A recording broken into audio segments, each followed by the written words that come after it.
নমস্কার সুপ্রিয় সুদীপ। আজকে শুদ্ধ গীতা পাঠ চর্চা সিরিজের 20তম ক্লাস। আজকে আমরা শিখব শ্রীমদ্ ভগবদ গীতার প্রথম অধ্যায়ের 20 নম্বর শ্লোকটি। চলুন উক্ত শ্লোকের উচ্চারণ সম্পর্কে অবগত হই। আ থা 2 ব্যবস্থিতান থি। আ থা মহাপ্রাণ, ব্যবস্থিতান থি মহাপ্রাণ। তাহলে আত ব্যবস্থিতান দৃষ্ট্বা 8। এক্ষেত্রে কিন্তু বফলার উচ্চারণ ভালো রাখতে হবে। আথ ব্যবস্থিতান দৃষ্ট্বা 8 অক্ষর। হ্যাঁ, আপনারা ঠিকই লক্ষ্য করছেন। উক্ত শ্লোকটি অনুষ্টুপ ছন্দে রচিত। অনুষ্টুপ ছন্দে রচিত শ্লোকগুলোকে পাঠ করার ক্ষেত্রে 8 অক্ষর পর ছেদ দিয়ে পাঠ করতে হবে। চলুন পরের অংশে যাচ্ছি।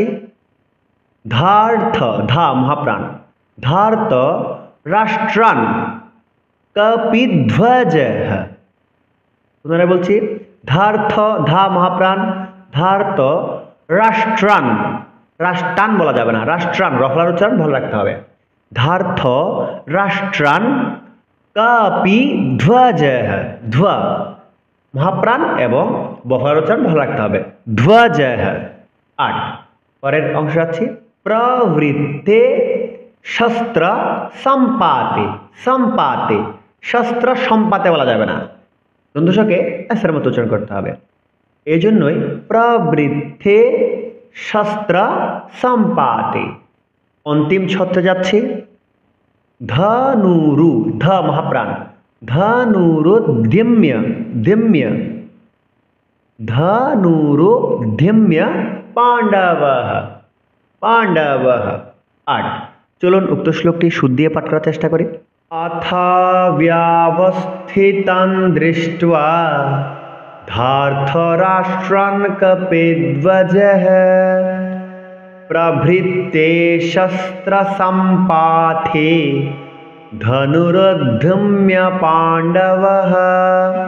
সুপ্রিয় সুধী, আমি পুনরায় পাঠ করছি।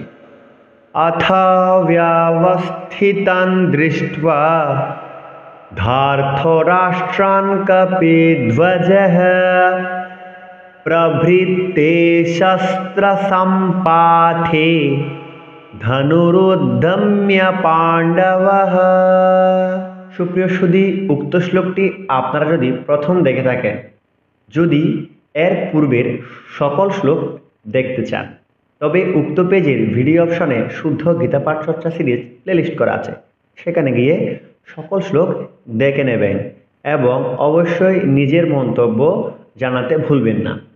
সকলকে অসংখ্য ধন্যবাদ। আর হ্যাঁ, শিখতে পারছেন কিনা অবশ্যই জানাবেন। নমস্কার।